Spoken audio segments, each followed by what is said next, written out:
आप देख रहे हैं खबरों, तबसरों और तज्जियात पर मबनी पाकिस्तान का सबसे मोतबर न्यूज शो दुनिया, कामरान खान के साथ। अस्सलाम वालेकुम, मैं हूँ कामरान खान। वही हुआ जिसका खदशा था। आज भारतीय सुप्रीम कोर्ट ने वाहिद मुस्लिम अक्सरती रियासत मकबूजा कश्मीर को खुसूसी आइनी हैसियत देने वाले आर्टिकल 370 खात्मे के मोदी हुकूमत के इक़दाम की तौसीक कर दी। भारतीय सुप्रीम कोर्ट के 5 जजेस पर मुश्तमिल बेंच ने महफूज फैसला सुना दिया, जिसमें आर्टिकल 370 को भारतीय आइन की आर्जी शिक करार दिया गया। भारतीय सुप्रीम कोर्ट ने मकबूजा जम्मू और कश्मीर की खुसूसी आइनी हैसियत से मुताल्लिक आर्टिकल 370 की मनसूखी और इसे मरकज़ के ज़ेर इंतज़ाम इलाक़ों में शामिल करने के 5 अगस्त 2019 के मुतनाज़ फ़ैसले को चैलेंज करने वाली तमाम दरख्वास्तें मुस्तरद कर दी। साथ ही भारतीय इलेक्शन कमीशन को अगले साल सितंबर तक मकबूजा जम्मू और कश्मीर में इंतखाबात कराने का भी हुक्म दिया। भारतीय सुप्रीम कोर्ट के फैसले के बाद महसूस होता है कि जैसे मकबूजा जम्मू और कश्मीर की खुसूसी हैसियत और अंदरूनी खुद मुख्तारी का बाब भारत ने कम अज़ कम हमेशा के लिए बंद कर दिया है।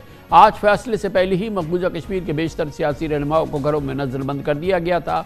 साबिक़ वज़राए आला मकबूजा कश्मीर उमर अब्दुल्ला और महबूबा मुफ्ती ने कश्मीरी अवाम का हौसला बढ़ाने की कोशिश करते हुए कहा कि लोग हिम्मत न हारें। हमारे मुखालफीन चाहते हैं कि हम उम्मीदें छोड़ दें, लेकिन ऐसा नहीं होगा। 5 अगस्त 2019 को भारतीय हुकूमत ने आर्टिकल 370 को ख़त्म किया था, जिसके ज़रिए मकबूजा कश्मीर को खुसूसी आइनी हैसियत थी। इस आइन के तहत भारतीय शहरियों को मकबूजा जम्मू कश्मीर में जायदाद हासिल करने और मुस्तकिल रिहाइश की इजाज़त नहीं थी। बीजेपी के 5 अगस्त के गैर कानूनी और गैर आइनी कदम को कश्मीरी अवाम और आलमी तंजीमों ने मुस्लिम अक्सरती खित्ते को हिंदू अक्सरियत में तब्दील करने की कोशिश करार दिया। 5 अगस्त के बाद भारत ने मकबूजा कश्मीर को एक जेल में तब्दील कर दिया था। बैनुल-अक़वामी मीडिया भारतीय फोर्सेस की जानिब से इंसानी हुकूक की शदीद खिलाफ वर्जियों से मुताल्लिक लातादाद रिपोर्ट्स दुनिया के सामने ला चुका है। इस मौजू में बात करते हैं। हमारे साथ मौजूद हैं अमेरिका में secretary general international human rights commission doctor Malik Nadeem Abid. Doctor साहब, बहुत बहुत शुक्रिया आपने हमें ज्वाइन किया है।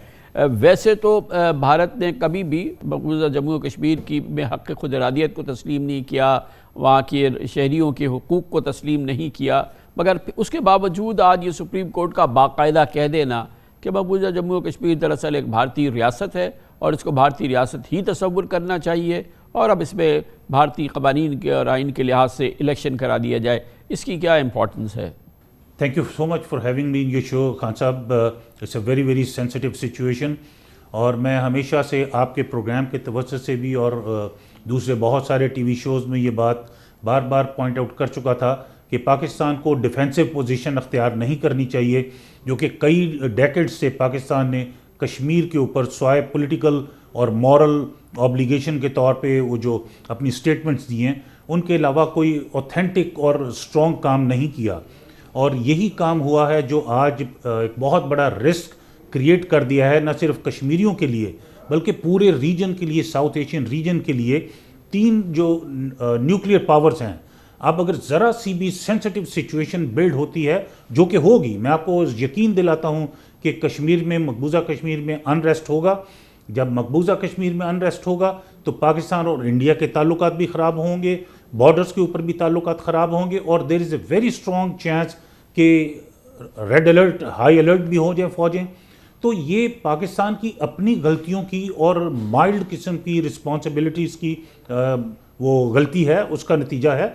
तो मैं समझता हूँ कि इसका डॉक्टर साहब, ये कैसे आप कह सकते हैं पाकिस्तान का कि जो इस वक्त पूरे ओवरऑल जियोपॉलिटिक्स सिचुएशन है, पाकिस्तान के जो इस वक्त मसाइल हैं, फिर पाकिस्तान की के पास क्या क्या ऑप्शंस है, मतलब वो क्या ऑप्शन है? मॉरल, पॉलिटिकल, डिप्लोमेटिक सपोर्ट तो दामे वरमे सुखने वो अदा कर रहा है, लेकिन इसके अलावा क्या ऑप्शन है जिसमें कि पाकिस्तान को अप्लाई कर सकता हो जो उसने नहीं किया? हाँ साहब, thank you so much. It's a very very valid and strong question and I was expecting this question from you. देखिए, पाकिस्तान ने सबसे पहले तो जो पिछले 75 साल से काम नहीं किया वो अब फौरी तौर पे करना चाहिए। पहला काम तो पाकिस्तान को सबसे पहले ये करना चाहिए, जलील अब्बास जिलानी साहब is a wonderful and very strong and experienced diplomat. उनकी स्टेटमेंट बड़ी पावरफुल स्टेटमेंट थी, लेकिन इस तरह की जो सेंसिटिव सिचुएशन आती है दो ममालिक के दरमियान में, पूरे रीजन के सिक्योरिटी के तौर पे, उसमें सिर्फ स्टेटमेंट से काम नहीं चलता। सबसे पहला काम कल सुबह, बल्कि आज इस वक्त न्यूयॉर्क में सुबह हो चुकी है, سب سے پہلا کام پاکستان کو یہ کرنا چاہیے کہ سیکیورٹی کونسل کا اسپیشل اجلاس طلب کرنا چاہیے، بیکاز سیکیورٹی کونسل کی واحد جو رسپانسبلٹی ہے وہ پیس اینڈ سٹیبلٹی ہے دنیا میں، اور یہ جو ایکشن ہے انڈیا کا، انڈین سپریم کورٹ کا، اس سے سٹیبلٹی پورے ریجن کی متاثر ہوگی اور جنگ کا بھی خطرہ ہے، خون خرابے کا خطرہ ہے۔ سیکیورٹی کونسل کا اجلاس طلب کرنا پاکستان کی سب سے امپورٹنٹ جو ایکشن ہونا چاہیے، ڈپلومیٹک ایکشن۔ اور دوسری جو پچھلے 25 لیکن سال یہ فرمائیے گا کہ کیا پاکستان کے کہنے سے، پاکستان کے اس ایشو کو اٹھانے سے یونائٹڈ نیشن سیکیورٹی کاؤنسل کا اجلاس بلا لے گا، بلا سکتا ہے؟ کیا پاکستان کا یہ کلاؤٹ اور انفلوئنس ہے، اور اس ایشو کا کلاؤٹ اور انفلوئنس اتنا ہے، مطلب ریئل ٹرمز میں؟ جی بالکل خان صاحب، دیکھیں سیکیورٹی کونسل کی جو واحد رسپانسبلٹی ہے to monitor and to maintain the peace and security in the region, in the world, تو یہ کوئی بھی ملک چاہے وہ سیکیورٹی کونسل کا پرماننٹ یا الیکٹڈ ممبر ہے یا نہیں ہے، ان کا رائٹ ہے کہ جس وقت وہ ایک سچویشن ایسی دیکھتے ہیں جس سے امن متاثر ہونے کا خطرہ ہو، تو وہ سیکیورٹی کونسل کا اجلاس بلانے کی ریکویسٹ کر سکتے ہیں۔ اور دوسری بات یہ ہے، پہلے کم از کم پاکستان کو اپنے طور پہ تو ایکشن لینا چاہیے، سیکیورٹی کونسل کا اجلاس سمن کرنے کی ریکویسٹ کر دینی چاہیے، پلس اس کے بعد پھر ہمارے فرینڈز ہیں، چائنا ہمارا دوست ہے جس نے 50 سال کے بعد 2019 میں سیکیورٹی کونسل کا اجلاس بلانے میں اوپر تلے 2 دفعہ سیکیورٹی کونسل کا کشمیر پہ اجلاس بلایا۔ تو میرا خیال ہے سب سے پہلے تو پاکستان کو آج صبح سیکیورٹی کونسل کا اجلاس سمن کرنے کی ریکویسٹ کرنی چاہیے، یہ پاکستان کا رائٹ ہے اور سیکیورٹی کونسل کی ذمہ داری ہے۔ پھر اس کے بعد چائنا سے بھی ریکویسٹ کرنی چاہیے to have a support on this, because China بھی اس میں سٹیک ہولڈر ہے۔ کشمیر کی جو بھی سچویشن اگر چینج ہوتی ہے اس سے چائنا بھی امپیکٹ ہوتا ہے، بیکاز 10% چائنا بھی اس میں حصے دار ہے کشمیر میں۔